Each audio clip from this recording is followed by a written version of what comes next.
इतना डिटेल्स में पढ़ेंगे और अंडरस्टैंडिंग के साथ पढ़ेंगे कि हमें हर एक वर्ड समझना है जो भी है। अगर रिपीटेशन ज़्यादा तो उसमें फोकस हमें ज़्यादा। First of all let me open कि what are we going to discuss this situation. Yeah I hope I am audible. So मैं यहाँ पर डिस्कस करने जा रहा हूँ ये वोकैबलरी है। इसमें जैसे ये सभी इन्वॉल्व ये सब involve one word substitution idioms phrases है। मतलब कि ये सभी कवर किए गए और जो एडिशनल जैसे अपडेट है 2026 का है, तो अपडेट अपडेट में क्या हुआ। अपडेट में क्या है, एडिशनल ये ऐड हुआ 420 एस प्लस 470 अदर्स है टू द एडिशन। तो ओवरऑल यू कैन अंडरस्टैंड कि ये एडिशन है। जो कोर है वो यहाँ तक है, हमें सब लेके चलना है। तो जो टोटल टोटल मतलब कहा जाए तो 21,000 है, जिसमें रिपीटिंग भी वर्ड्स है। जैसे वन वन वर्ड सब्स्टिट्यूशन में कुछ ऐसे वर्ड्स मिलेंगे जो कि सिनम्स और आ रहे होंगे। तो मतलब कि अगर देखें यूनिक वर्ड्स तो वो कम होंगे एज कम्पेयर टू 21,000। लेकिन ये ओवरऑल दिया है कि जो इसमें प्रेजेंट है वो 21,000 से प्लस है। अच्छा, मेरा यहाँ पे बताने का मकसद ये था कि ये सभी इसमें कवर किया जाएगा। अभी we started just with one word substitution, then we will see. लेकिन आई एम थिंकिंग कि हम स्टार्टिंग में क्यों ना हम छोटा छोटा मतलब जैसे इसमें मैंने प्रीवियस सेशन में मैंने इसमें 50 वर्ड से कवर किए थे, 50 वर्ड से प्लस किए थे। लेकिन एक मैं वो ये लेके चल रहा हूँ, फिक्स लेके चल रहा हूँ कि मैंने 50 किया था। 50 किया था तो फिर ऐसे सोच रहा हूँ थोड़ा बहुत एक एक मतलब एक एक लेक्चर हो जाए, एक एक सेशन इस पर हो जाए, एक सेशन इस पर, एक सेशन इस पर, एक सेशन इस पर, एक सेशन इस पर। टोटल इसमें कितना, 2 to 4 to 6 to 8 8 बाकी ये सही प्रैक्टिस सेट्स है, तो ओवरऑल 10 मान लो 10। तो मतलब वन वन लेक्चर हर एक पर हो जाए तो हमें एक आइडिया मिल जाएगा कि आखिर कैसा एनवायरमेंटल है, क्या पूछ रहा है। मतलब कि वो ट्यूशन ट्यूशन तो नहीं होगा, लेकिन जैसे होता है कि ये भी डिक्शनरी देगा हमें, सिनम्स एटम्स डिक्शनरी देगा। लेकिन एक जो स्ट्रक्चर होगा ना ये सब का, वो हमें एक आइडिया देगा। अगर हम वो अगर हम इस तरह सोचे कि इसे अपलोड कर लेते हैं पहले one one one word substitution, तो सोचो कि हम कितना दिनों तक सिर्फ वन वर्ड सब्स्टिट्यूशन बनाएंगे, हमारा माइंड यहीं तक लोग हो जाएगा। हम चाहते हैं कि कुछ कुछ आइडिया से ये सभी का ही हो जाए। तो फिलहाल के लिए मैं इसमें कल बिकॉज ऑफ कल था हमारा न्यू था, तो हमने जस्ट स्टार्टेड किया था, तो उसमें 15 वर्ड्स आई डिस्कस्ड। तो मैं चाहता हूँ कि आज इसका रिवीजन हो जाए। ये revision is the most important. मैं tomorrow I will discuss idioms और फ्रेजेस। बट आज की बात है तो आज आज वो कल वाला हो जाए। जैसे कोई वर्ड्स है, जैसे इंस्क्रिप्शन है, टर्म्स टर्म स्टोन है, टर्म स्टोन या तो अनफैमिलियर है बिल्कुल। तो I will use translated, because देखो मैं ये शो ऑफ करूँ कि मुझे I know everything, then it will be my attitude या इट विल बी ईगो कि मैं जानता हूँ वगैरह वगैरह। तो अच्छा नहीं रहेगा, क्योंकि because of I am also studying, you are also studying, I am also learning, you are also learning. तो हम थोड़ा सेल्फ इसलिए लेंगे, देखो बार बार जैसे ये इंस्क्रिप्शन है, फिर कभी कभार अगर हम इसके बारे में पढ़ रहे हो तो बार बार नहीं लेना है, एक बार बढ़िया से इसको समझ लेगा, फिर एक बार बढ़िया से इसको समझ में आया। अगर इसे नहीं समझते हैं, हेल्प नहीं लेते हैं, तो फिर वही है कि क्या फायदा discussion. For example now let me start. ये रिवीजन है, revision of tomorrow, revision of yesterday क्या है, कल का रिवीजन। जिस तरह करंट अफेयर एक एक आवर का होता है, उसी तरह आई आई थॉट कि I should start 1 hour per day just for this vocabulary. Because यार देखो it this this is a vocabulary and we feel difficulty for this section, you can say section of English. इसलिए मुझे लगता है कि इसे क्यों ना ऊपर डे लेके चला जाए। और क्या बोलते हैं, वेटेज भी है ज़्यादा इसमें। वेटेज मतलब कि इसका देखो अलग से तो आएगा ही, एक क्वेश्चन बन के आएगा, लेकिन इसका इन्वॉल्वमेंट में भी होता है। जैसे इंग्लिश ग्रामर में भी इन्वॉल्वमेंट होगा, इसका कंप्रेशन रीडिंग कंप्रेशन में भी इन्वॉल्वमेंट होगा। तो समझ सकते हो कि यार ये दो दो पार्ट में जाके इन्वॉल्वमेंट करेगा। अच्छा, इसके अलावा क्या है कि हमारी अंडरस्टैंडिंग बढ़ेगा, हमारी जो इंग्लिश का है स्किल्स स्किल्स में इम्प्रूवमेंट आएगा। ये एक इनिशियल या फिर मैंडेटरी बन जाता है हमारे लिए कि अच्छी बात है ये। जैसे ऐसा थोड़ी ना कि अगर कंप्यूटर देखे तो हम पूरा रट मतलब पूरा हम प्रैक्टिस करें, पूरा प्रैक्टिस वहाँ पर क्या हो रहा है कि आउट ऑफ मतलब वहाँ पर हम टाइम ज़्यादा लगा दे रहे हैं, जो कि वेटेज कम है, वेटेज पर अनुसार चले तो अच्छा रहेगा। तो इसमें हम मुझे लगता है कि मैं 95% आई एम राइट कि जो मैंने सोचा आई थॉट कि I should start per day per session of just this vocabulary. हाँ, लेकिन एक चीज़ और है, एक चीज़ और ऐड है कि देखो पर डे अगर न्यू स्टार्ट करें, अगर per day if you start new new words, तो ये एक तरह से बेनिफिशियल नहीं होगा, नहीं होगा बेनिफिशियल। बेनिफिशियल बिल्कुल नहीं होगा। हमें रिवीजन को भी नोटिस करके लिख जाना है, क्योंकि देखो प्रैक्टिस ही होगा। हम न्यू कंटेंट, जैसे कि न्यू कंटेंट आ रहा है तो हम वो हमारे लिए सिलेबस में प्रेजेंट है तो हम उसे कवर करेंगे, this will be our duty. लेकिन ये हमारा कोई मकसद नहीं है कि हर बार नया कंटेंट या कंज्यूम करते जाए। वो हमारे सिलेबस में इन्वॉल्व है, इसलिए हम उसे कंज्यूम कर रहे हैं। एक बार न्यू कंटेंट खत्म हो गया तो उसके बाद हमारा जितना हमने ज़्यादा फोकस दिया न्यू कंटेंट को कंज्यूम करने में, उससे भी मुझे लगता है कि 3-4 गुना हमारा फोकस होना चाहिए रिवीजन में। क्योंकि हम तो ऐसे पढ़ रहे हैं कि ताकि हमें अंडरस्टैंडिंग हो जाए, इसको लेकर हम लॉन्ग टर्म तक याद रखें। तो लॉन्ग टर्म तक तभी याद होगा जब अंडरस्टैंडिंग इसको लेकर बहुत बढ़िया रहेगा, परफॉर्मेंस बहुत बढ़िया रहेगा। नाउ लेट मी स्टार्ट कि एन इंस्क्रिप्शन, देखो इसमें से बहुत से वर्ड्स आई नो, बट बहुत फ्यू वर्ड्स ऐसे आएंगे जिससे मैं बिल्कुल ही अनफैमिलियर, मैं उसको चाह कर भी मैं उसको चाह कर भी अ, उससे कोई जोड़ता हुआ वर्ड्स में उसका मीनिंग नहीं निकाल सकता। तो ऐसे केस में in that case I will help of translator. So N inscription on an, now just I started, let me let me check is it working or not. This is working, audio is also working, timer is also working, yeah, everything is okay. phrases है section A में, part A है, section A है। ये सभी asked है, repetition इतने हैं, यहाँ पर रिपीटिशन है, ये हिंदी में वर्णन किया हुआ है, ये वन वर्ड में, मतलब कि ये फ्रेजेस है, इसको वन वर्ड में यहाँ पर एक्सप्लेन किया। इसके ब्रैकेट में एन दिया रहता है, एडजेक्टिव है, एन से नाउन, एड से मतलब एडजेक्टिव। ठीक है, ओके, ये understood. Now an inscription, I am starting, okay. Now an an inscription on a tombstone in memory of the person who has died। सोचो, एक इंस्क्रिप्शन किस पर, टॉम स्टोन पर, पर्सन के मेमोरी में जिसकी डेथ हुई, जिसकी डेथ हुई, उसे क्या बोलेंगे, समाधि में या स्मृति में। डिस्क्रिप्शन मतलब हम जानते हैं, लेकिन इंस्क्रिप्शन, एन इंस्क्रिप्शन, मुझे लगता है कि उससे जुड़ा है। जैसे यहाँ पर ये बोलना चाह रहा है कि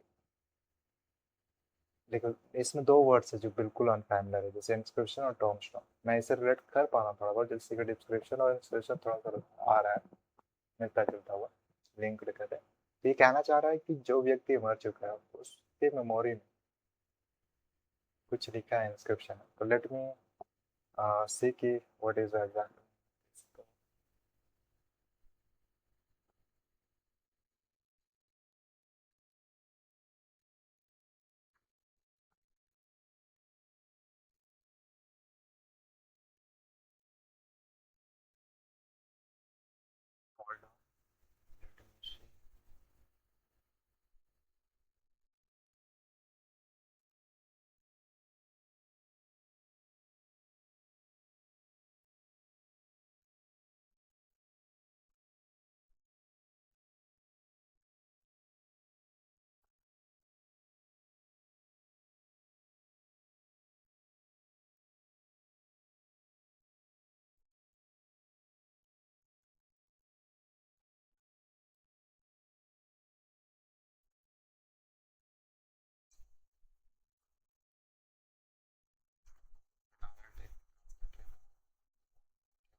यहाँ पर हम चाहते हैं inscription, encryption, encryption, SICRIPTION। Inscription का क्या होता है? शिलालेख, शिलालेख यानी रिकॉर्ड्स। किसको चीज के लिए रिकॉर्ड्स?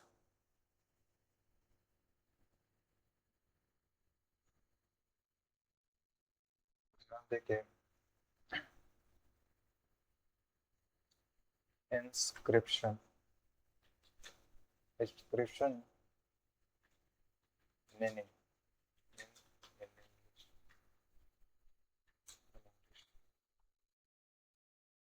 इसका मतलब वर्ड्स दैट आर रिटन और कट ऑन समथिंग, यानी कुछ लिखा गया हो। डिस्क्रिप्शन और इंक्रिप्शन वही आता है ना? तो लिखा गया हो किस पर?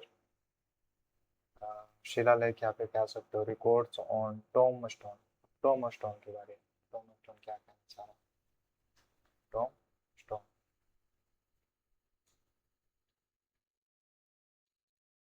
Tomé stone, tomb, tomb, tomb, tombstone.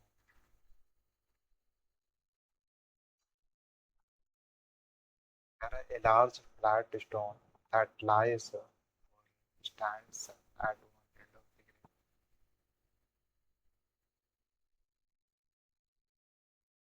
A tombstone is a cut stone marker placed over a grave stone inscribed.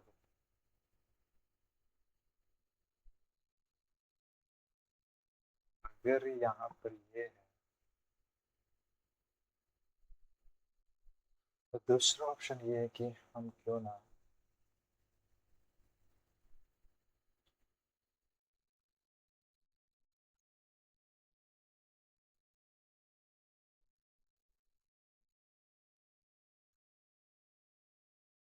so over here I asked कि what is inscription?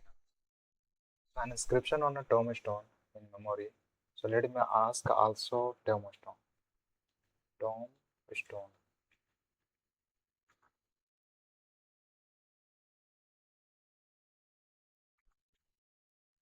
इसका हिंदी में समाप्तेश्वर या कब्र का पथ, कब्र का पथ।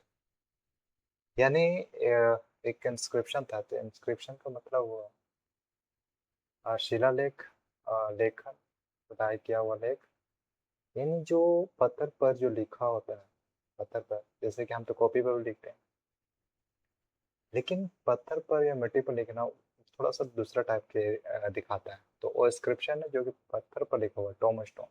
तो टोम स्टोन का मतलब क्या है? कब्र हो सकता है। तो an inscription on a tombstone in memory of the person, किसके मेमोरी? पर्सन की याद में, जो मर चुका है, वो चीज लिखा हुआ है टोम स्टोन पर, उसे क्या बोलते हैं? इम्पोर्टेंट, इम्पोर्टेंट, इम्पोर्टेंट, यानी समाधि लेख या स्मृति लेख। स्मृति लेख बोलना याद मतलब कि जो व्यक्ति डेट हो चुका है उसको लेकर पत्थर पर, और उसके मेमोरी, उसकी याद को लेकर पत्थर पर लिखना। तो an inscription on a tombstone in memory of the person who has died, in memory of the person, उसकी याद में लिखना, who has died on a, on a tombstone. किस पर? On a tombstone. Tombstone बोले तो पत्थर पर, जिसे एक अलग तरीके से ट्रीट किया जाता है। जैसे कब्र हो गया, तो कब्र पर वहां पर हम लोग देखते हैं कि लिखा हुआ रहता है कुछ, उसके नाम्स वगैरह हो सकता है, लिखा हुआ रहता है, ऐसा होता है। तो शिलालेख, इंस्क्रिप्शन, या अंग्रेजी अर्थ का words that are written. Yes, इसका मतलब क्या होता है? लिखा। तो किस पर लिखा हुआ? टोम स्टोन पर लिखा हुआ। किसकी याद में? जिसे मृत्यु हो गया उसके व्यक्ति जिसकी मृत्यु होगी उसकी याद में टोम स्टोन पर लिखना। इंस्क्रिप्शन और डिस्क्रिप्शन बोल सकते हो। तो इंस्क्रिप्शन भी क्या हुआ? शिलालेख बोल सकते हो, लेखन बोल सकते हो। हाँ, लेकिन पेन पर, जो पेन के हेल्प से लिखते हैं उसमें और उसमें अंतर है, इसमें और उसमें अंतर, ठीक है? यानी पत्थर पर लिखा हो क्या बोलेगा? इंस्क्रिप्शन वर्ड यूज कर सकते हैं। इंस्क्रिप्शन किस पर? टोम स्टोन पर। तो हम यहाँ टोम स्टोन एक कर्व के रूप में समझ रहे हैं। तो words that are written on a surface specially on stone, metal और पेपर। हमारे पास मेटल भी होगा, जैसे बर्तन वगैरह से होंगे तो उसमें भी लिखा हुआ रहता है मशीन के द्वारा लिखा रहता है। तो हम कहते हैं इंस्क्रिप्शन है, जैसे हम कहते हैं रिटेन है, तो रिटेन मतलब कि रिटेन ऑन कॉपी। तो पेन का यूज किया होगा, पेंसिल का यूज किया होगा, लेकिन जो पत्थर पर लिखा जाता है हम उसको वहाँ को बोलते हैं कि ये inscription. Inscription inscription on a stone, inscription on a metal. किसकी याद है? अच्छा, इंस्क्रिप्शन ऑन अ क्या बोलते हैं, मेटल, क्या लिखा रहता है, नेम वगैरह लिखा रहता है, मेटल और पेपर। डिस्क्रिप्शन बोल सकते हैं, यहाँ से याद रख सकते हो, description on a Tom stone in memory of the person who has died. उसे क्या बोलेंगे, इम्पिटा, इम्पिट, इम्पिट, इम्पिट। The ancient temple had the ancient temple had an inscription carved on its wall। यानी प्राचीन मंदिरों की दीवारों पर क्या रहता था, एक इंस्क्रिप्शन रहता था, शिलालेख खुदा हुआ था, एक शिलालेख खुदा हुआ था। तो मैंने नेक्स्ट पूछा कि टॉम स्टोन क्या था। इसने जवाब दिया कि पवित्र समाधि देख, एक कब्र का, यानी एक मटेरियल या फिर एक चीज है जिस पर, जो कि जैसे यहाँ पर किसके कॉन्टेक्स्ट में बात हो रहा है, डार्ट के कॉन्टेक्स्ट में, तो उसको हम एक उसमें क्या होगा कि व्यक्ति का शव होगा, तो उसके ऊपर हम एक कब्र का पत्थर बना देते हैं, तो उस पर उसके ऊपर लिख देते हैं कि किस व्यक्ति का हुआ है डेट, और वो प्लस में कुछ और हम उसके मेमोरी के लिए लिख देते हैं। प्रोनाउंसिएशन क्या है, टॉम स्टोन। इंग्लिश मीनिंग बोले तो an a large stone placed over a near और grave, usually inscribed with the name, dates और मैसेज। बोला ना, उसका नेम लिखा रहेगा, डेट्स कब उसका आती हुआ, कब उसका जन्म था वगैरह, और एक छोटा सा मैसेज भी लिखा रहेगा ताकि उसकी याद के लिए।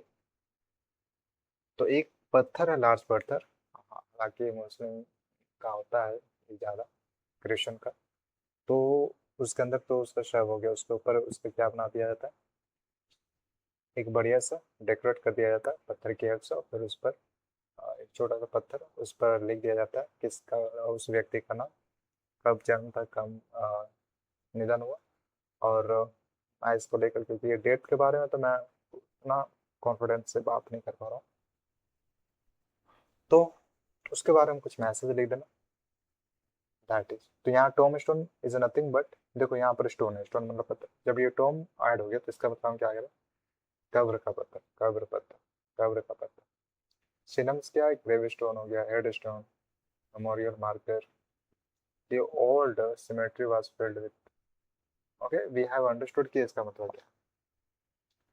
इसका मतलब क्या है, तो यहाँ पर हमें लिखना है, हम यहाँ पर क्या क्रिस्टल क्लियर हो गए about, we understood, we understood क्या, first which is impeded, impede, मैं इसे लिखना भी चाहूँगा कि एन इंस्क्रिप्शन, इसका मतलब क्या है, एन इंस्क्रिप्शन, किसका इंस्क्रिप्शन, एक बार अगर समझ में आए तो फिर क्यों नाम बिना देखे इसे लिखे, ताकि लगे कि कुछ समझा है। तो इंस्क्रिप्शन, किस पर इंस्क्रिप्शन, या भी बोल सकते हैं डिस्क्रिप्शन, एन तो नहीं आया क्योंकि डी आ गया, तो description on a tomb, tombstone है ना, टॉम स्टोन, टॉम स्टोन, हमें स्पीड में नहीं भागना, ओम टॉम स्टोन। अच्छा, तो टॉम स्टोन पर किसके मेमोरी में, इन the memory of, in the memory of, in the memory of person, person who has a died, who has a died,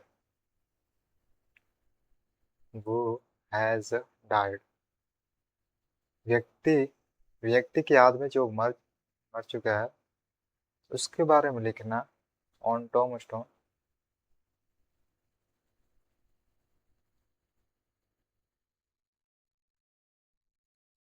on Tom stone.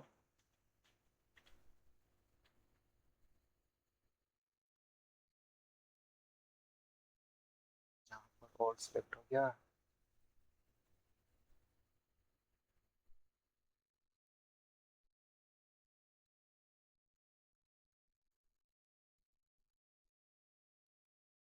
Fit है मतलब inscription on a tombstone in the memory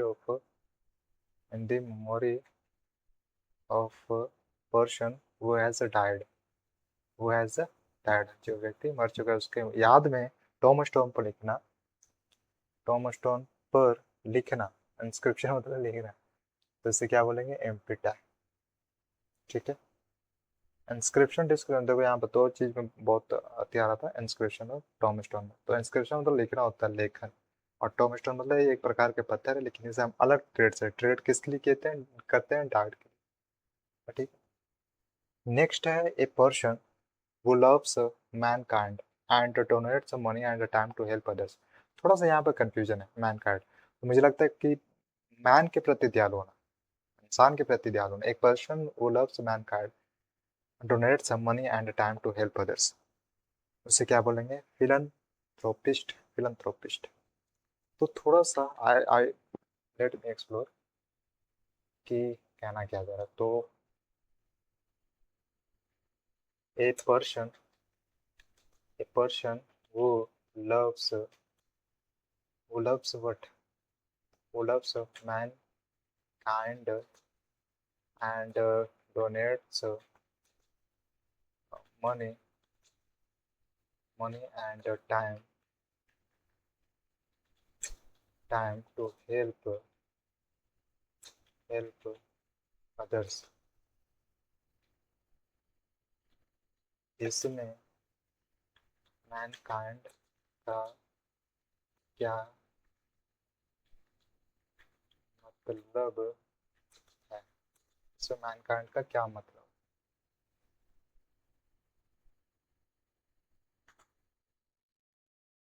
let it explain.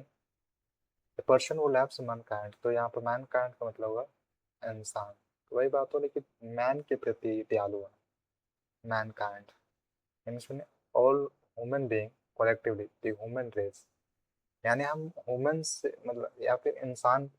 यहाँ पर एक चीज और हो सकता है कि ये व्यक्ति, हो सकता है कि ये एनिमल काइंड, अगर हमें एनिमल यहाँ पर रख दे मैन की जगह, तो यहाँ पर पलट जाता है, मीनिंग ही पलट जाता है इस सेंटेंस का। तो ये सेंटेंस नहीं है, फ्रेज है, तो इस फ्रेज का मीनिंग ही पलट जाएगा अगर एक मैन की जगह एनिमल हो। तो अभी क्या है कि एनिमल के प्रति दयालु हो जाएगा, तो एक पर्सन है जो कि मैन के प्रति दयालु है, एंड ही डिनोट्स मनी, वो मनी डिनोट्स कर देता है, डोनेट्स कर देता है, यानी दान कर देता है, and time to help others, और वो और टाइम भी स्पेंड कर देता है टू हेल्प अदर्स। तो he devoted his life to survive mankind, उसने अपना जीवन मानव जाति की सेवा में समर्पित कर दिया। हिंदी मीनिंग है परोपकारी, फिलोथ्रोपिस्ट का मतलब होता है परोपकारी। सिनम्स बोले तो और डोनर, अल्ट्रिस्ट है ना, बहुत गजब गजब ऑल ह्यूमन। तो इसका मतलब क्या है कि मैनकाइंड मतलब ये काइंड है, एक पर्सन जो कि काइंड है किसको लेकर, मैन को लेकर, यानी ह्यूमन बीइंग को लेकर, और वो डिनोट्स करता है मनी और टाइम भी डिनोट्स करता है टू हेल्प अदर, ताकि दूसरों को हेल्प करने में वो वो मनी भी डिनोट्स करता है और टाइम भी डिनोट्स करता है। Do you understand? If yes तो लेट मी राइट, तो उसे क्या बोलेंगे, फिलंथ्रोपिस्ट बोलेंगे, फिलंथ्रोपिस्ट। तो यहाँ पर क्या है, a person, a person who loves mankind, who loves mankind and he donates, he donates money and time, money and time, उसे क्या बोलते हैं, फिलन, फिलंथ्रोपिस्ट, फिलंथ्रोपिस्ट, फिलंथ्रोपिस्ट, फिलन, फिलन है एल ए, फिलंथ्रोपिस्ट, उसे क्या बोलेंगे, फिलंथ्रोपिस्ट, यानी परोपकारी बोल सकते हैं, philanthropist. Done.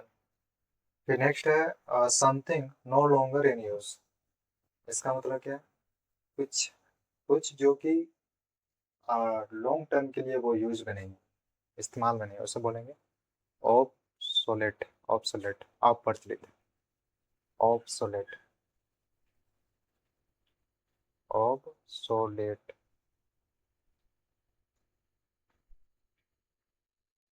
Obsolete. Something which is no longer in use is uh, is known as obsolete, पुराना अपरिचित जो अब उपयोग में नहीं। obsolete ना, obsolete, obsolete, ठीक है। Something that is no longer in use, outdated है, काम से आउटडेटेड है, has been replaced by something, उसे रिप्लेस्ड कर दिया गया, या फिर newer and better. Synonym इसका हो जाएगा outdated, old fashion. Many old technology है बिकम ऑब्सोलेट, मतलब कि बहुत सारे ओल्ड टेक्नोलॉजी को रिप्लेस कर दिया गया है नए technology due to modern innovation, because modern में कुछ इनोवेशन हुआ, उसके कारण मैंने ओल्ड टेक्नोलॉजी को रिप्लेस कर दिया, यानी ऑब्सोलेट कर दिया, ऑब्सोलेट, ठीक है। ओके, तो यहाँ पर क्या मतलब है, यहाँ पर मतलब है कि समथिंग, समथिंग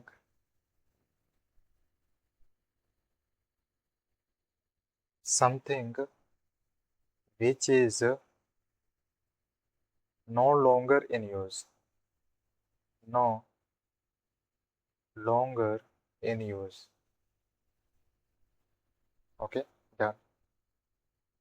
उसे हम बोलेंगे ऑब, ऑब सोलेट, ऑब्सोलेट, उसे क्या बोलेंगे, ऑब्सोलेट, ठीक है। नेक्स्ट है,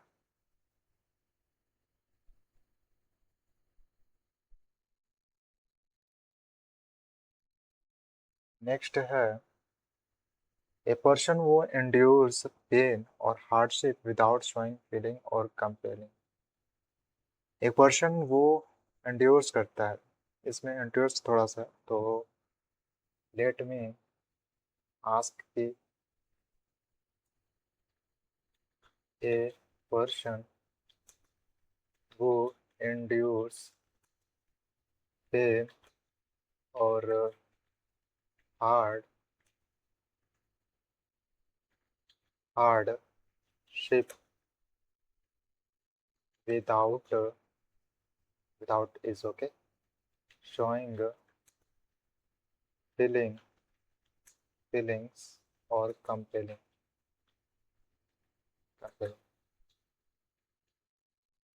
इसमें से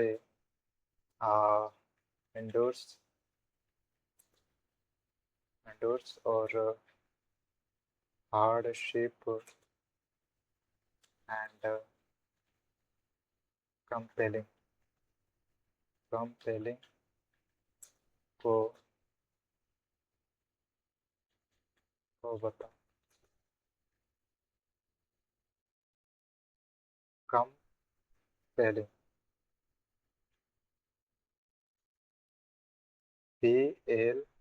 PLAINING।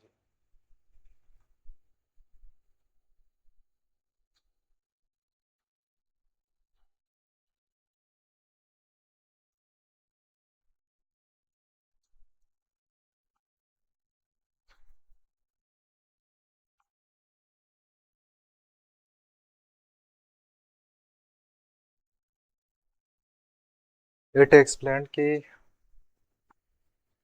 एंड्योर्स कि सहना झेलना या टिके रहना, टिके रहना। तो इसमें क्या हुआ कि ए पर्सन वो एंड्योर्स पेन, यानी वो पेन को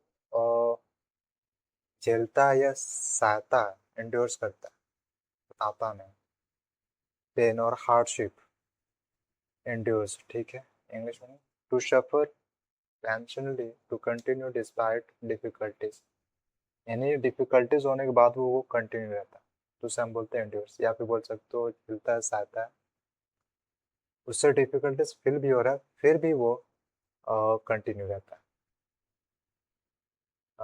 फिर उसके बाद है endures the pain without complaint, वह दर्द को बिना शिकायत, यानी वो एक कंप्लेन नहीं करता कि I am feeling pen, I am working hard. He is not explaining all this, but still he is a continue. So that person is known as a stoic, a person who endures pain or hardship without showing feelings. What feelings? He even is not showing what feeling. You can understand. And compelling, complain कहते हैं complain, hardship बोले तो कठिनाई, कष्ट, pronunciation. तो इसका जो English meaning हो सर्व, सफरिंग और deprivation, difficult condition of life. जो लास्ट है कंपेनिंग, उसको बोले तो शिकायत करना, रोना धोना। तो overall we have completely understood इसका मतलब क्या है। नाउ अगर हम अपनी लैंग्वेज में समझे तो एक पर्सन है, वो एंड्यूर्स मतलब कि वो एंड्यूर्स करता है, वो कंटिन्यू रहता है विदाउट, वो इवन ही नाउस कि this is a difficult but still he is a continue. After knowing he is a continue, it means he endures his pain or hardship without showing feeling and compelling, you can say। और यहाँ पर और word हो रहा है, तो और and में फर्क है, और एंड में फर्क है। तो लेट मी राइट इसको late me right, late me right. तो ही इज सेइंग कि एक पर्सन है, ए पर्सन, ए पर्सन वो एंड्योर्स, मतलब कि अगर इंग्लिश में एक्सप्लेन करें एंड्योर्स को लेकर, एंड्योर्स, वो एंड्योर्स, इसका मतलब हुआ कि वो ही नाउस कि this is a difficult but still is a continue, है ना। तो वो एंड्योर्स पेन, पेन को सहता है, वो एंड्योर्स पेन और hardship without without without showing, बिना दिखाए, विदाउट शोइंग फीलिंग्स, फीलिंग्स और कंपेयरिंग, कंपेयरिंग, इसका मतलब क्या हुआ, कंप्लेन। ठीक है, तो इसे क्या बोलेंगे, असर्टिक बोलेंगे शायद, इसे बोलते हैं stoic, stoic. Am I correct.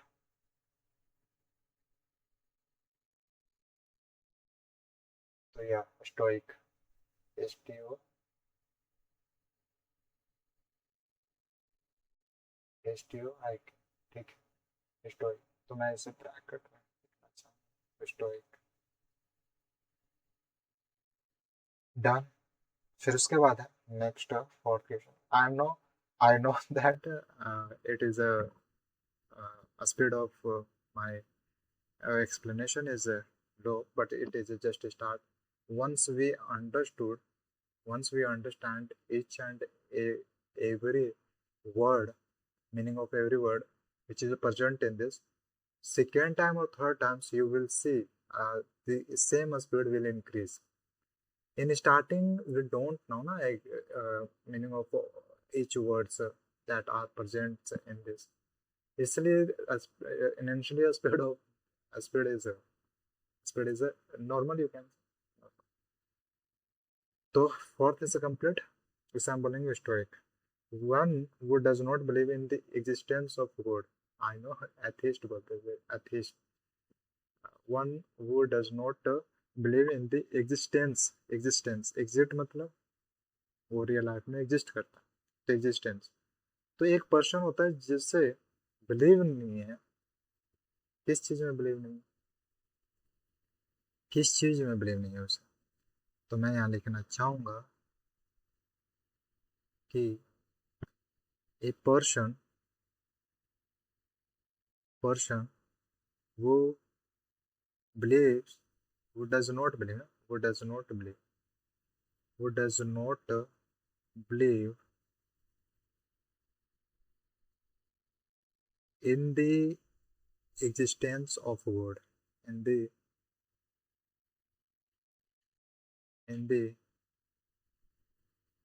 existence of God, word के एग्जिस्टेंस में बिलीव नहीं करता, उसे बोलते हैं एथिस्ट, एथिस्ट, उसे क्या बोलते हैं? एथिस्ट। जैसे यहाँ पर लिखा होगा ATHEIST, दिस इज करेक्ट। ठीक। फिर सिक्स्थ है ए स्पीच, या फिर बोल सकते हो प्रेजेंटेशन मेड, एक स्पीच बनाया गया या स्पीच दिया गया विदाउट प्रीवियस प्रिपरेशन, यानी प्रीवियस पिछली बार जो प्रिपरेशन किया गया था उसके बिना एक स्पीच बनाया गया, या फिर तो एक तरफ से न्यू हो गया नहीं, तो हम बोलेंगे एक्सटेम्पोर।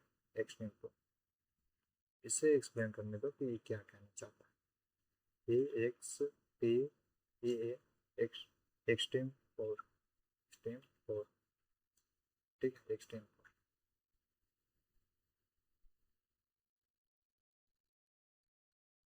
तो यहाँ पर क्या हुआ कि बिना तैयारी के तुरंत प्रोनाउंसिएशन क्या है? एक स्टेम फोर, फोर एक्सटेम्पोर हो गया, एक्सटेम्पोर।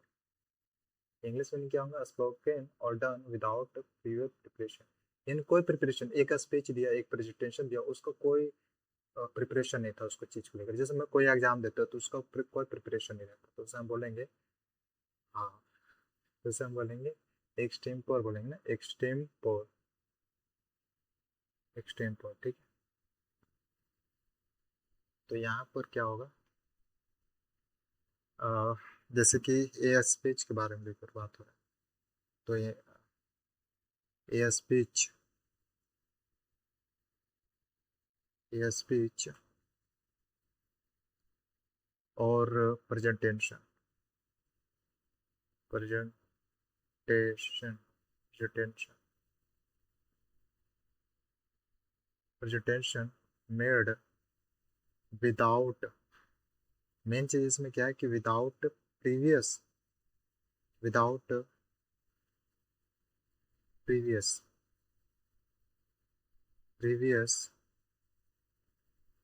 प्रिपरेशन, प्रिपरेशन, प्रिपरेशन, बिना कोई प्रिपरेशन के उसने एक स्पीच बोला या फिर प्रेजेंटेशन दिया, that is nothing but extempore, extempore. Did you understand? Extempore. ठीक है। मैं यहाँ पर एक चीज और ऐड कर देता हूँ कि साइलेंट वर्ड अगर है, अगर जो मैं वर्ड देता हूँ एज vocab,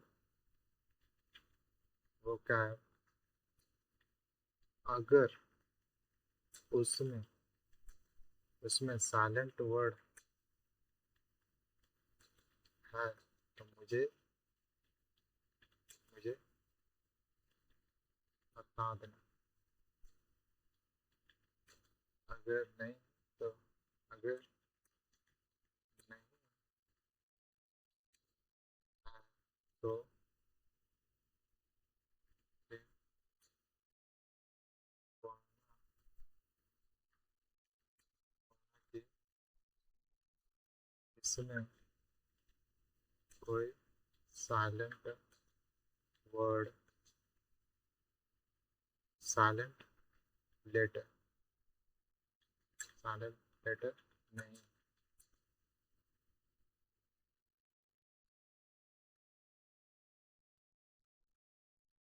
तो यहाँ पर हो गया एंथिस्ट, atheist.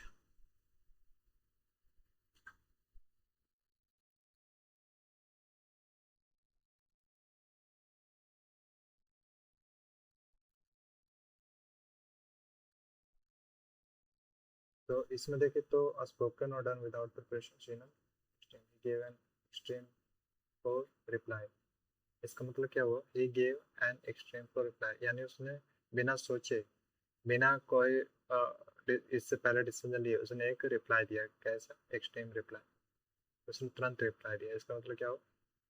he gave a just he gave just a reply in few seconds, अब आप अगला शब्द दीजिए, मैं उसे फॉरवर्ड में साइलेंट वर्ड चेक भी बताऊँ। इसमें कोई साइलेंट वर्ड नहीं है। Extreme pole, extreme pole, this is done,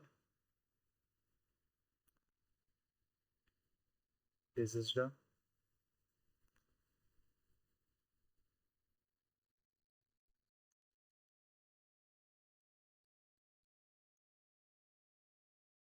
अब नेक्स्ट है one thing more, is it working?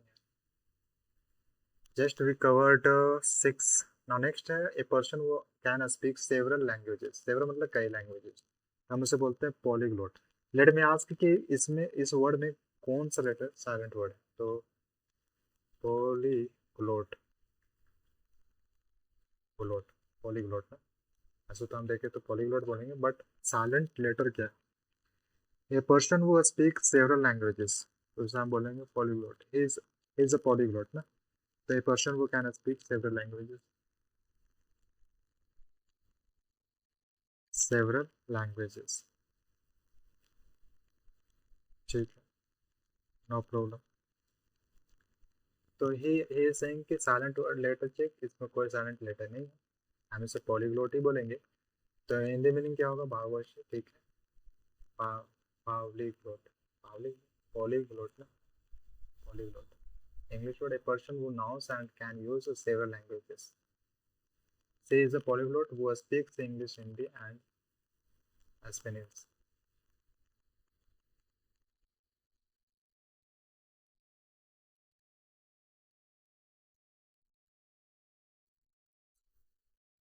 Update इसे कर देते हैं कि एग्जाम्पल्स, एग्जाम्पल्स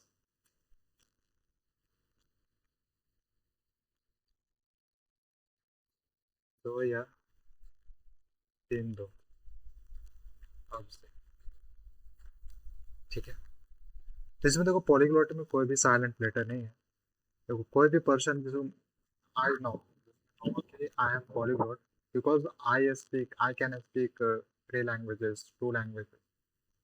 तो from now I will be known as a polyglot. कोई पर्सन जो कि जिस सेवरल लैंग्वेजेस जानता है, तो हम उसे एक शब्द में बोल सकते हैं कि ही इज अ पॉलीग्लोट। तो दूसरा पर्सन इंटरेक्ट कुछ इस तरह से हो कि अच्छा, he knows two more than two languages, he can speak three languages, he can talk in three languages। तो इसका मतलब समझा क्या? The software needs an update to fix bugs। ये क्या है? सी गेव, मैंने तुम्हें अपडेट दिया था।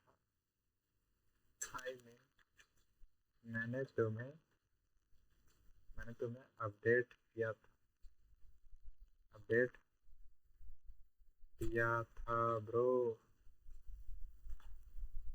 आई मीन मैंने तुम्हें अपडेट दिया था।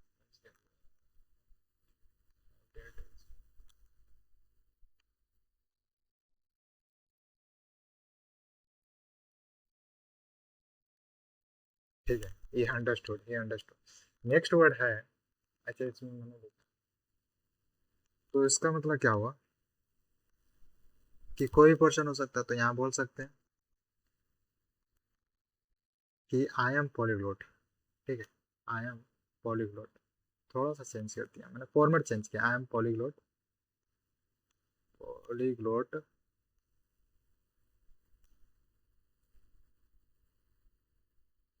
आई कैन स्पीक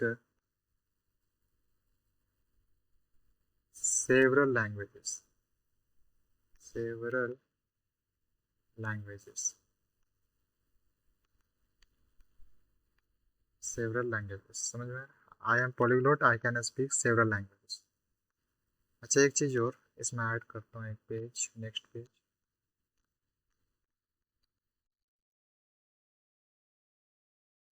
नेक्स्ट पेज यहाँ पर है। से आई वाज सेइंग कि कैन आई से कि is AI is पॉलीग्लोट।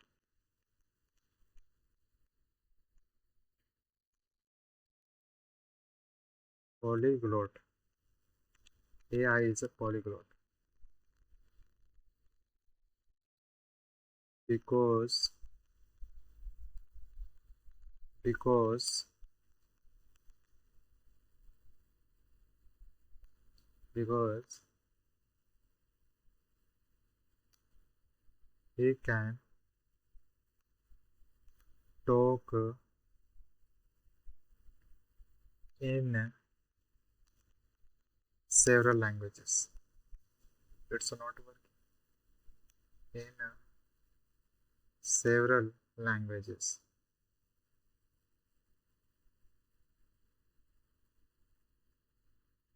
GES, several languages.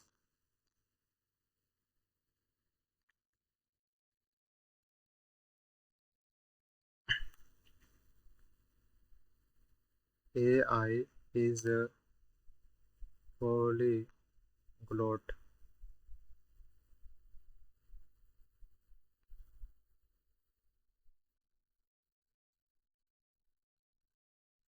I hope you understood.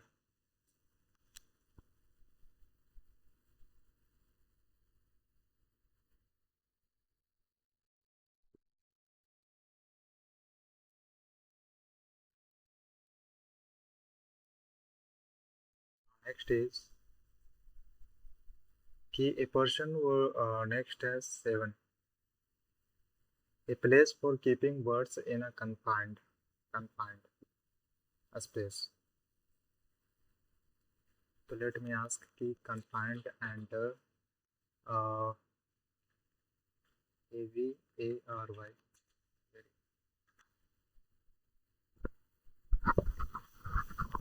इसमें भी कोई साइलेंट वर्ड नहीं.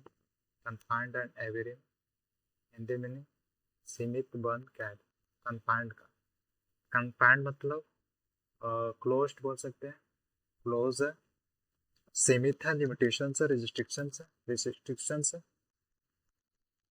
तो ये प्लेस जहाँ पर बर्ड्स को रखा जाता है इन अ कन्फाइंड स्पेस. स्पेस कैसा है? बंद, घेरा हुआ हो सकता है, और वहां से बर्ड्स जा नहीं सकता, उड़ नहीं सकते वहां से. तो उस प्लेस को क्या बोल रहे हैं हम? एवेरी. उस प्लेस को बोलते हैं एवेरी प्लेस. जैसे the pleasure was confined. Pleasure को कन्फाइंड कर दिया गया, यानी बंद कर दिया गया टू ए स्मॉल से, एक स्मॉल से. कैदी को एक छोटे कमरे में बंद किया गया था. ड्यू टू इलनेस के कारण she was confined to bed. और कन्फाइंड पर सीमित रही, उससे आगे नहीं बढ़ी. His activities are confined to the office only. उसकी एक्टिविटीज सिर्फ ऑफिस तक ही सीमित है. इसका मतलब ये होता है. अच्छा, वर्ड नेक्स्ट है साइलेंट लेटर चेक. इसमें एवेरी का कोई साइलेंट नहीं है, इसमें कोई साइलेंट लेटर नहीं है. पक्षीशाला होता है, जिस तरह काउशाला होता है उसी तरह एवेरी होता है इसका. ए लार्ज इनक्लोजर और building for keeping birds. The zoo has a beautiful Avery. जू एक beautiful Avery with exotic birds. बहुत ही सुंदर पक्षीशाला, विदेशी पक्षीशाला. यहाँ पे कह सकते हैं प्लेस फॉर कीपिंग बर्ड्स, एक प्लेस जहाँ पर बर्ड्स रखा जाता है. Where birds are kept in a confined space. In a confined space.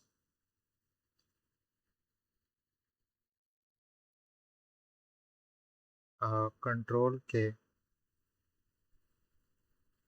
यहाँ पे मैं बोल सकता हूँ कि ए प्लेस, ठीक है, a place where, try to understand, a place where birds are kept. Birds are kept, ठीक है, रखा जाता है, जहाँ बर्ड्स रखा जाता है. इन अ कन्फाइंड. कन्फाइंड मतलब कन्फाइंड मतलब रिस्ट्रिक्शन, लिमिट. मैं जैसे कहूँगा कि यार मैं रूम तक limit, I am confined with room, मतलब कि मैं रूम तक लिमिट हूँ, उसका ना ये इधर उधर कहीं जा सकता हूँ. इसका मैं कह सकता हूँ कि I am confined to the room.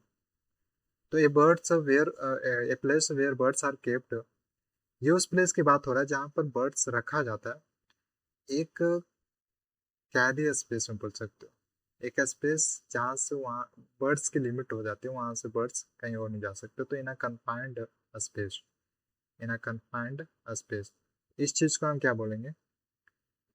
इस चीज़ को बोलते हैं aviary. A V A V I A R Y, aviary बोलते हैं इसे, aviary. Do you understand? Aviary, aviary. ठीक है, I hope you understood. A place where birds are kept in a confined space, उसे बोलते हैं हम एवेरी। ठीक, I hope you understood. Next क्या है?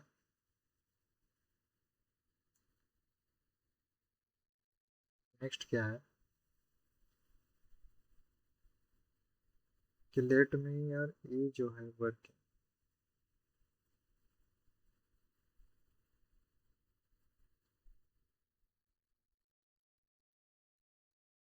Next is ninth. Ninth an extreme fear, मतलब बहुत ज़्यादा फियर होना, ऑफ कन्फाइंड, मतलब कि लिमिट से कोई चीज़ लिमिट हो उस चीज़ से लेकर बहुत ही ज़्यादा फियर होना। और इनक्लोज्ड स्पेसेस, मतलब कि वो स्पेस इनक्लोज्ड है, बंद, उस चीज़ से लेकर बहुत ही एक्सट्रीम फियर होना, तो उसे हम बोलते हैं claustrophobia. Claustrophobia. Late me ask from AI कि ही व्हाट डज ही एक्सप्लेन। तो मैं लिखूंगा यहाँ पर, इस तरह से क्या हो रहा है कि मैं वर्ड्स को टाइप कर रहा हूँ and I am also writing. तो यहाँ पर मल्टीपल एक मेमोरी जाएगा, मल्टीपल मेमोरी, एक तो रिटन मेमोरी जाएगा, एक स्पीकिंग मेमोरी जाएगा, एक एक्सप्लेन मेमोरी जाएगा ना माइंड में। तो आई एम आस्किंग कि क्लोस्टो ना, क्लोस्ट्रो, क्लोस्ट्रोफोबिया, क्लोस्ट्रोफोबिया, हाँ, claustrophobia, claustrophobia, claustrophobia, what he will explain. तो यहाँ क्लोस्ट्रोफोबिया देखो, इसमें भी कोई साइलेंट लेटर नहीं, कोई साइलेंट लेटर नहीं। इसका मतलब क्या? संकुचित स्थान का भय होना, बंद जगहों में डर लगना। प्रोनाउंसिएशन वही क्लोस्ट्रोफोबिया ना। इंग्लिश मीनिंग है एन एक्सट्रीम और इरेशनल फियर ऑफ, इरेशनल समझ रहे हो, अनंत, कोई एंड नहीं। Irrational fear of confined, confined का, लिमिट का, एक चीज लिमिट है उस चीज को लेकर बहुत ही एक्सट्रीम। और यहाँ पे कह सकते हो इनक्लोज्ड स्पेस है, एक बंद घेरा हुआ रूम हो सकता है, जगह हो सकता है, उस चीज को लेकर बहुत ही एक्सट्रीम फियर होना, उसे हम बोलते हैं क्लोस्ट्रोफोबिया। उसे क्या बोलते हैं? क्लोस्ट्रोफोबिया। जैसे she suffers from claustrophobia and avoids elevators, lift से बचती है, एलिवेटर से बचती है। His claustrophobia made it difficult, यानी उसका क्लोस्ट्रोफोबिया या डिफिकल्ट कर दिया to travel in crowded buses, यानी भीड़ भड़ाके बसों में ट्रैवल करना उससे, उसके क्लोस्ट्रोफोबिया ने बहुत ही डिफिकल्ट कर दिया उसे ट्रैवल करने के लिए। समझ रहे हो ना? तो यानी उसका जो एक्सट्रीम फीवर है क्या चीज़ को लेकर है? ट्रैवल किस में? इन क्राउडेड बस में, इस चीज़ को लेकर उसके क्लोस्ट्रोफोबिया है। नेक्स्ट है पीपल विथ क्लोस्ट्रोफोबिया, लोग जो कि क्लोस्ट्रोफोबिया है, यानी वो एक्सट्रीम फीवर है किसी प्रति चीज को लेकर, often panic in a small rooms. अगर कोई क्लोस्ट्रोफोबिया है तो वो क्या होगा कि स्मॉल रूम्स में उसे पैनिक होगा। पैनिक मतलब समझ रहे हो? घबराहट। कन्फाइंड स्पेस, यह शब्द अक्सर जगहों से जुड़ा होता है। समझ रहे हो? तो यहाँ पर क्या है? Claustrophobia. Let me write in written mode. तो first of all control to control के, ओके डन। तो यहाँ पर देखो, जैसे मुझे तो क्या बोलते हैं, क्लोस्ट्रोफोबिया, तो यहाँ क्लोस्ट्रोफोबिया, क्लोस्ट्रोफोबिया, फोबिया, क्लोस्ट्रोफोबिया। अब यहाँ पर ये क्या बोल रहा है? Extreme fear. एक तरफ से क्या बोलना चाह रहा है ये? एक्सट्रीम, एक्सट्रीम फियर ऑफ क्या चीज को लेकर?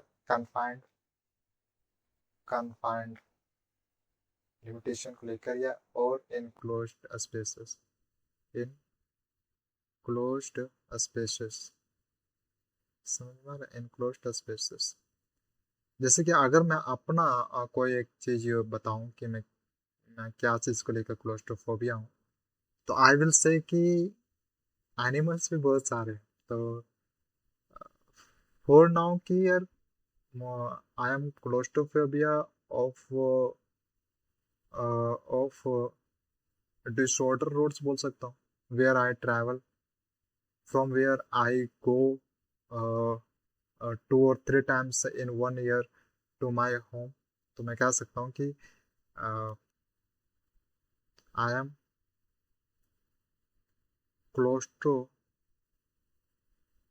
क्लोस्ट्रोफोबिया, ठीक है, I am claustrophobia of I am claustrophobia of travelling, of disorder बोलूंगा मैं, डिसऑर्डर ऑफ रोड्स बोलूंगा, वेयर, फ्रॉम वेयर ना, from where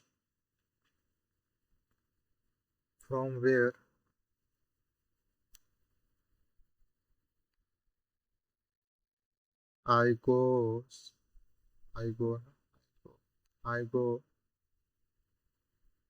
2 or 3 times, 2 or 3 times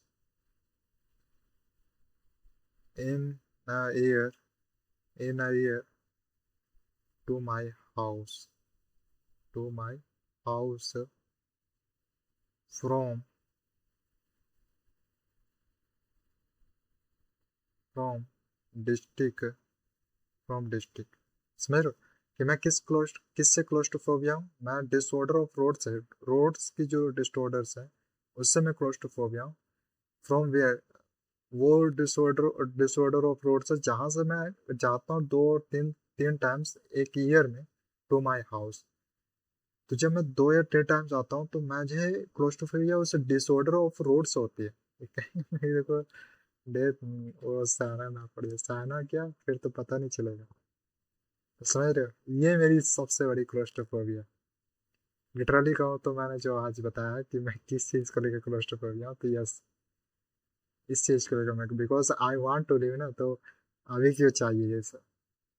जब मुझे फील होने लगे कि, और याद रखना जिस दिन मुझे ये कम होने लगा तो समझ जाना कि what is happening with me. तो I am claustrophobia of disorder of roads from where I go 2 or 3 times in a year to my house from district. ठीक है, मैंने छोटा सा इन्फॉर्मेशन जो कि इसमें ट्रूथ है, but I don't live currently in district, but somewhere. तो ओके, दिस इज डन। इसे क्लोस्ट्रोफोबिया बोलते हैं, ठीक है, नो प्रॉब्लम। फिर नेक्स्ट क्या है, डिफिकल्ट और इम्पॉसिबल टू रीड। कोई भी चीज़ है अगर हमें डिफिकल्ट लग रहा है या फिर इम्पॉसिबल लग रहा है पढ़ने में, तो उसे बोलते हैं eligible. Again I will ask from this कि ये अपने पर्सपेक्टिव से क्या कहना चाहता है, ये क्या एक्सप्लेन करेगा इस चीज़ को। मीनिंग तो वही निकालेगा, बट 2 3 शॉर्ट सेंटेंसेस वो साइलेंट लेटर निकालेगा इसमें से, तो थोड़ा बहुत और इन्फॉर्मेशन मिलेगा। As as far now, as far now विनाउ की क्या मीनिंग। कोई भी चीज़, कोई भी वर्ड्स है, कोई भी सेंटेंस है जो हमें डिफिकल्ट फील हो रहा है या फिर इम्पॉसिबल लग रहा है रीड करने में, तो उसे हम बोलते हैं एलिजिबल। एक एलिजिबल क्या होता है कि तुम यू आर एलिजिबल, देखो ई यहाँ पर ऐड हो जाएगा तो दूसरा मीनिंग बढ़ जाएगा, लेकिन यहाँ पर आ गया, दोनों बनता है। इसमें क्या हुआ, डिफिकल्टी जैसा फील हो, इसमें क्या है, एलिजिबल, तुम you can go because of you are eligible. Let me ask कि A I double L A G A, eligible है, एलिजिबल, एलिजिबल, ठीक है। तो इसमें क्या है, एलिजिबल का मतलब क्या है, उसी फॉर्मेट में समझते हैं। तो एलिजिबल, इसमें कोई साइलेंट वर्ड नहीं, एलिजिबल सब लेटर का we are using to pronounce it. Hindi meaning क्या है, आप पढ़ने जिसे पढ़ा नहीं जा सकता, डिफिकल्टी इम्पॉसिबल जैसा फील होता है, eligible, eligible. Not clear enough to be read, difficult और इम्पॉसिबल टू डिस्पर। सिनोनिम्स उसके अनरीडेबल होता है, अनक्लियर होता है, अनडिसिफरेबल होता है, ऑब्सक्योर होता है, फेंट होता है। तो इसमें से अनक्लियर बोल सकते हैं, अनरीडेबल। एलिजिबल को अनरीडेबल बोल सकते हैं। His handwriting is so messy that it is illegible. So messy मतलब इतनी गंदी कि पढ़ी नहीं जा सकती. The ink faded over time, making the text illegible. Faded मतलब समझ लो समय के साथ स्याही की फीकी पड़ गई जिससे पार्ट जिसका पार्ट अब कट नहीं हो गया. ओवरऑल वी अंडरस्टूड कि एलिजिबल ये एलिजिबल में क्या अंतर है. इसका मतलब होता है कि कोई चीज पढ़ने में हमें डिफिकल्ट या फिर उसे हम पढ़ नहीं पा रहे तो हम कह सकते हैं कि I am eligible with this word. या तो मैं still I will write because of I want to understand also in written form, written mode you can say. तो कंट्रोल टू कंट्रोल के यहाँ पर क्या है कि डिफिकल्ट, फीलिंग ऑफ डिफिकल्ट और इम्पॉसिबल. तो मैं यहाँ पर लिखूंगा कि feeling feeling of difficult,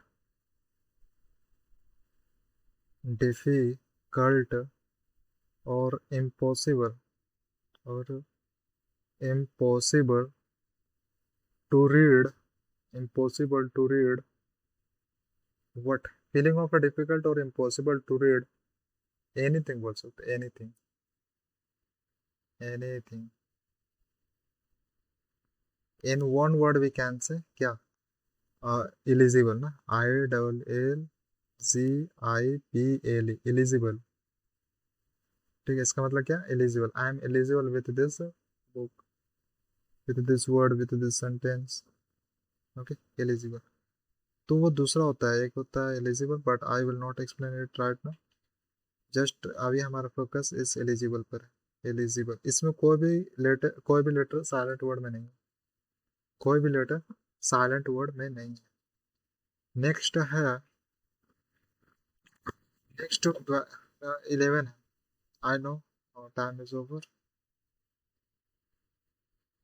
time is over. But one more difficult, 10 तक. ए पर्सन वो लव्स और कलेक्ट्स अ बुक, उसे क्या बोलेंगे, बाइबली, बाइब्लियोफाइल बोलेंगे उसे, बाइब्लियोफाइल. तो लेट में चेक कि इसमें कोई लेटर साइलेंट है कि. बाइब्लियोफाइल, बाइब्लियोफाइल, बाइब्लियोफाइल. इसमें भी कोई लेटर साइलेंट नहीं है हिंदी में ना, तो बाइब्लियोफाइल हो जाएगा. बाइब्लियोफाइल, ए पर्सन वो लव्स और कलेक्ट्स बुक, उसे कहते हैं बाइब्लियोफाइल. बुक लवर हो सकता है, बुक वर्म हो सकता है, रीडर हो सकता है, कलेक्टर ऑफ बुक्स हो सकता है, collector of books. Being a being a bibliophile, she spends most of her time in the library. क्योंकि वो bibliophile, he loves a lot of books, that's why he spends most of the time in the library, in the book library I would say. The old professor was a true bibliophile, owning thousands of rare books. समझ रहे हो, उसने thousands of rare books मतलब कि common books नहीं, rare books उसने read किया. और वो इसलिए वो ओल्ड प्रोफेसर वाज एक सच्चा बाइब्लियोफाइल था. एज अ बाइब्लियोफाइल, एक बाइब्लियोफाइल के रूप में, he enjoys reading novels late at night. वो रात, देर रात तक वो इंजॉय करता है नॉवेल्स को पढ़ना, क्योंकि अब वो बाइब्लियोफाइल हो गया. जैसे कह सकते हैं कि वो एक बाइब्लियोफाइल के रूप में है. ऐसा इसलिए वी आर सेइंग कि वो बायोलॉजिकल बिकॉज ही एंजॉयज ना, क्योंकि बहुत सारे होते हैं somebody suffers from reading novels या फ्रॉम रीडिंग बुक्स, तो हम उन्हें बायोफाइल्स नहीं कह सकते, बायोफाइल बोलेंगे, बायोफाइल नहीं कह सकते. तो पर्सन वो, we can say that person वो इज अ फाइल, तब हम कह सकते हैं when he will feel love from reading of books, a lot of books. When he will enjoy, then we will say yes, he is a bibliophile. So let me write bio, bio है क्या, bibliophile है, bibliophile, bibliophile. तो पहले मुझे read करने दो, थोड़ा सा confusion word. B by biblio, bibliophile, bibliophile है, ठीक है। बाइब्लियो ब्लियो फाइल, बाइब्लियो फाइल मतलब 20 बुक्स याद रखना। लियो लाइब्रेरी फाइल, तो बाइब्लियो फाइल मतलब बुक्स लवर कह सकते हो, बुक्स लवर्स, या फिर कह सकते हो collector of, collector of books, enjoying of books, enjoying of books, ये हो सकता है। ये तो सिनम्स है, enjoying of books, ठीक है। अब इसका मतलब क्या है कि बायोलिफुल मतलब क्या होता है कि बायोलिफुल मतलब इंजॉय करना। ए पर्सन, मैं लिखूंगा ए पर्सन वो लव्स, वो loves reading books, books, books,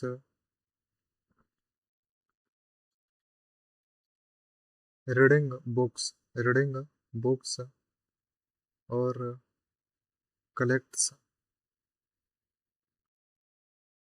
उसे हम क्या बोल सकते हैं, ही इज, ही और शी बोल सकते हैं, ही शी इज बाय बाइब्लियोफाइल, बाइब्लियोफाइल ना, बाइब्लियोफाइल is बाइब्लियोफाइल। He spends a lot of time in library books because he goes just to read novel books, to read science books, because his heart attracts to that books. So I know that person as a bibliophile. There was a old professor who lived in front of my house, and whenever I used to I used to see that person, he used to read books anytime. Most of the time, he used to he used to spend time on reading books. As far as I saw that person, and I thought at that time my mind thought that yeah, he should be bibliophile. He would be bibliophile because the see brother, there are some people who enjoy, few people, some people who enjoy say reading books, है ना। तो ऐसे बहुत से काम होते हैं और उनमें क्वालिटियाँ अलग से होती हैं, बिकॉज वो बुक्स रीड्स करते हैं, वो भी ऊपर ऊपर से नहीं, उनकी गहराई में जाते हैं बुक्स के, जो भी वर्णन किया हुआ है उसमें। तो यू कैन से कि being of a bibliophile is not normal, but it provides a quality inside the woman after becoming a bibliophile, समझ रहे हो? तो ये क्वालिटी प्रोवाइड करता है, एक तरफ से ये अच्छी चीज़ है। नेक्स्ट क्या है, ठीक है, a person who loves or collects my books and imagine perfect society where everything is ideal, मतलब देखो ऐसा तो रियलिटी में नहीं है कि एक कोई एक ऐसा सोसाइटी होगा जहाँ पर सब कुछ आइडियल होगा, यानी ये निश्चित कर दिया तो यही होगा, नहीं, कुछ भी हो सकता है, दिस दैट वगैरह वगैरह। तो सोसाइटी में कुछ चीज़ भी आइडियल नहीं रहता, कुछ चीज़ें होती हैं लेकिन सब कुछ आइडियल नहीं रहता, तो उसे हम बोलते हैं utopia. Let me ask what will he say, तो यूटोपिया, यूटोपिया, यूटोपिया, तो मैं लिखूंगा कि a society where everything is ideal, या फिर कह सकते हो एन इमेजिन, क्या, an imagine perfect society where everything is ideal is known as utopia. इसमें भी कोई लेटर भी साइलेंट नहीं है, एंड आदर्श लोग बोल सकते हैं, या फिर एक परिपूर्ण समाज। यो तो यूटोपिया है ना, यूटोपिया, यूटोपिया, यूटोपिया, यूटोपिया। तो इंग्लिश में क्या, an imagine place or state of things in which everything is perfect, nothing is unperfect but everything is perfect and everything is ideal. Paradise जिसे बोलते हैं स्वर्ग, ideal society, heaven, dream land, perfect world. Perfect world समझ रहे हो, कि सिर्फ अगर सुखी है तो सुखी रहेगा, ऐसा तो नहीं, दुख भी आता है। The novel describes a futuristic utopia where poverty does not exist. But ऐसा तो नहीं होता है, पॉवर्टी एग्जिस्ट करता है, कहीं पे भी कोई भी कंट्री में देखो पॉवर्टी एग्जिस्ट करेगा। बट ये कह रहा है कि एक कंट्री है जहाँ पर पॉवर्टी इज फिक्स्ड, कि देयर इज नो पॉवर्टी, इसका मतलब ये आइडियल हो गया, पर ऐसा नहीं। जिसमें मैं कह रहा हूँ कि एक कंट्री है, ठीक है, हम उसे ऐसा इमेजिन कर रहे हैं कि मानो वहाँ पर कोई पॉवर्टी नहीं, कोई भी पीपल पुअर नहीं, तो इसका मतलब हमने एक आइडियल मान के चला, पर रियलिटी तो ऐसा नहीं, सोसाइटी में भी ऐसा होता है। For him a small peaceful village was a personal utopia. मतलब समझ रहे हो, उसके लिए एक स्मॉल पीसफुल विलेज यानी एक छोटा सा शांतिपूर्वक गांव एक पर्सनल यूटोपिया था, उसका निजी आदर्श लोक था। अक्सर आइडियल सोसाइटी या परफेक्ट वर्ड के संदर्भ में आता है। ठीक है, तो यूटोपिया हो गया, यूटोपिया। फोबिया, यूटोपिया दोनों में अंतर है, दोनों में अंतर है। Let me write in written form. तो एन इमेजिन, पहले नंबर तो हम बात करें यूटोपिया की, यूटोपिया, ठीक है, यूटोपिया। अब बात आता है कि an imagine, an imagine, an imagine perfect society, perfect, perfect society where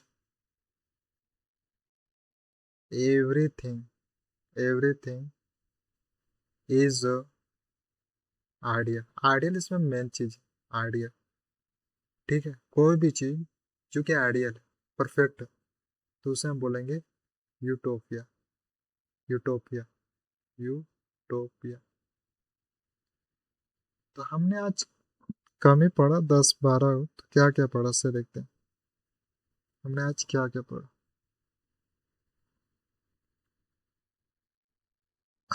पहले नंबर पर, होल्ड ऑन, पहले नंबर पर हमने समझा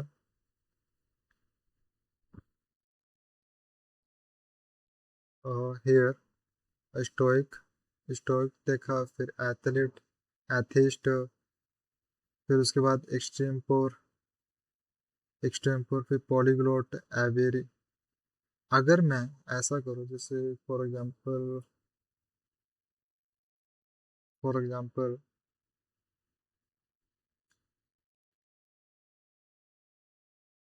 मैं सिर्फ ऐसे लेके चलूँ कि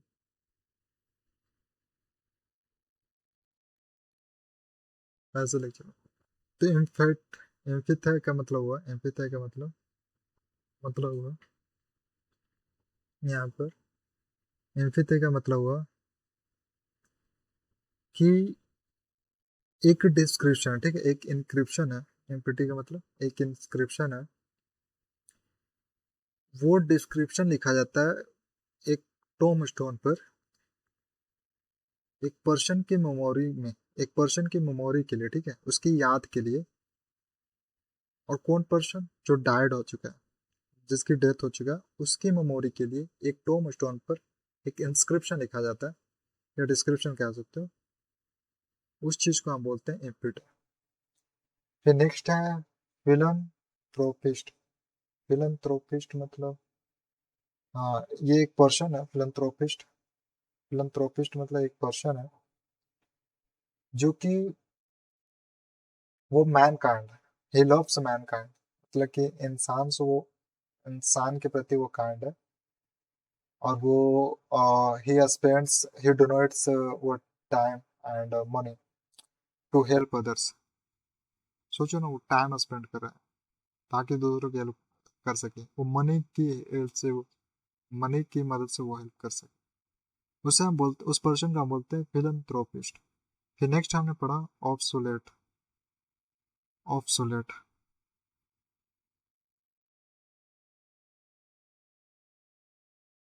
ऑब्सोलेट मतलब अप्रचलित। इसका मतलब हुआ कि something something is which is not, मतलब कह सकते हो which is no use, which is no use in longer, no longer in use बोल सकते हैं।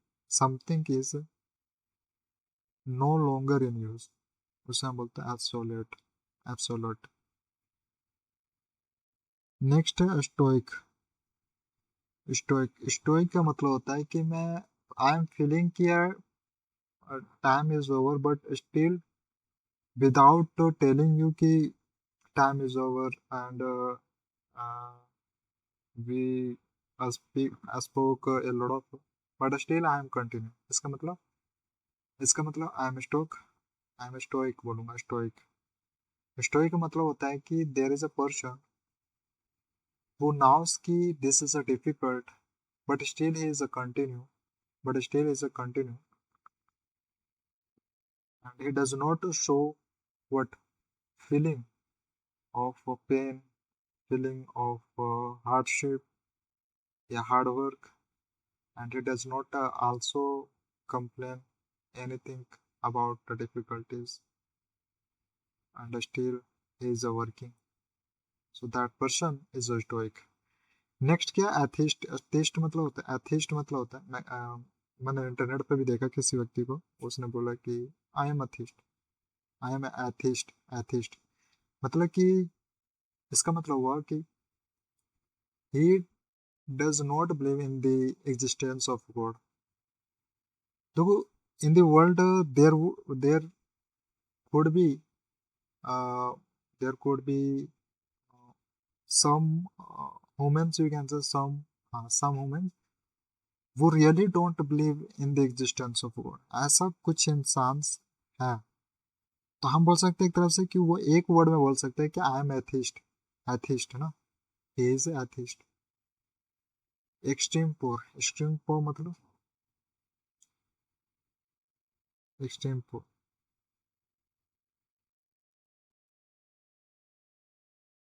एक्सट्रीम पोर मतलब कि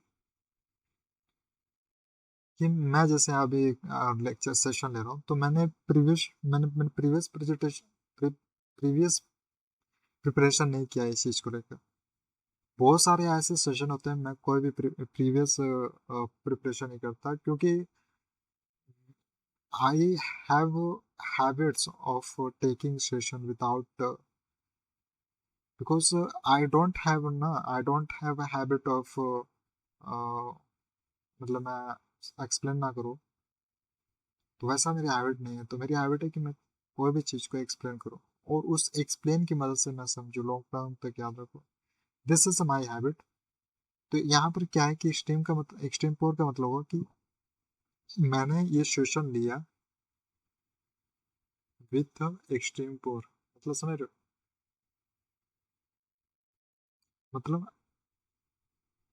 मतलब ये हुआ कि आई took this session without the previous preparation, है ना, without previous preparation। You can say कि I I am extreme poor in the context of this session। मतलब फिर सामने वाला in front of me will understand कि मैंने इस कॉन्टेक्स्ट में बोला, तो मैंने कॉन्टेक्स्ट दिया कि in the context of recording this session I am extreme poor। तो he will understand कि you don't take preparation behind this recording, you don't what you don't decorate content। Yeah, he is correct। But just मैं इतना थोड़ा बहुत तैयारी करूँ तो उसको बारे में मैं एक्सप्लेन नहीं कर रहा, बल्कि मैं ये कि हाँ मुझे ये इसकी चीज़ को लेकर सेशन लेना है, जस्ट इतना तो पता होना चाहिए। तो सेंस वाली बात है, कॉमन सेंस वाली बात है। पर इस चीज़ को लेकर मैं पूरी तरह से, मैंने आई डिड नॉट एक्सप्लेन कि मुझे इसमें क्या क्या पहले कवर कर लेना चाहिए, क्या क्या अंडरस्टैंड करना चाहिए। मैं ये थिंकिंग के साथ आ रहा हूँ कि जब मैं I will explain it in recording mode, then I will understand it completely with audience. ठीक है। तो a speech or presentation which made without what previous preparation। फिर प्लोइगोट का मतलब हुआ कि person who can speak several languages is known as a polyglot. फिर next है एवेरी। एवेरी का मतलब है कन्फाइंड। कन्फाइंड बोले तो एक ऐसा स्पेस है जहाँ पर वर्ड बर्ड्स रखा जाता है, बर्ड्स। और उस बर्ड्स को कहाँ पर रखा जाता है? इन अ कन्फाइंड स्पेस। वो स्पेस कन्फाइंड स्पेस है और उस जगह पर बर्ड्स को रखा जाता है, तो उस जगह को हम क्या बोलेंगे? एवेरी बोलेंगे, एवेरी। फिर नेक्स्ट है क्लोस्ट्रोफोबिया। क्लोस्ट्रोफोबिया, फोबिया से हमें समझना है कि किसी चीज को लेकर फियर। एक रूड रूड वर्ड्स, हम रूड वर्ड्स उसके देखेंगे। तो क्लोस्ट्रोफोबिया मतलब, फोबिया का मतलब है फियर, फोबिया मतलब फियर। तो क्लोस्ट्रोफोबिया मतलब कि कन्फाइंड स्पेस हो सकता है या फिर क्लोज्ड एरिया हो सकता है। क्लोज्ड स्पेस या कन्फाइंड चीज से लेकर बहुत ही एक्सट्रीम फियर होना। तो एक्सट्रीम फियर होना, ठीक है, extreme fear of confined, extreme fear of closed closed area, उसे हम बोलते हैं क्लोस्ट्रोफोबिया। क्लोस्ट्रोफोबिया तो सी से कन्फाइंड याद रखना, फोबिया मतलब फियर। एलिजिबल मतलब क्या है? एलिजिबल, वो एलिजिबल है, वो तो अनुमति देता है, लेकिन ये एलिजिबल क्या बोल रहा है कि आई एम फीलिंग डिफिकल्टी और आई एम फीलिंग कि this is impossible to read. कोई भी चीज इम्पॉसिबल लगे या फिर रीड करने, हाँ रीड करने में इम्पॉसिबल लगे या फिर डिफिकल्ट लगे रीड करने में, तो हम बोल सकते हैं कि this word is eligible, this word is eligible for me. For other person वो एलिजिबल नहीं हो सकता, लेकिन for me this word is eligible, this sentence is eligible ना। तो इसका मतलब है कि I am feeling to read it difficulty. ठीक, टू रीड इट डिफिकल्ट मतलब कि मैं इसे पढ़ने में डिफिकल्ट फील कर रहा हूँ, I am feeling difficult to read it. Bibliophile मतलब बुक्स लवर हो सकता है, या फिर he loves books, he loves reading books, he loves reading novels books।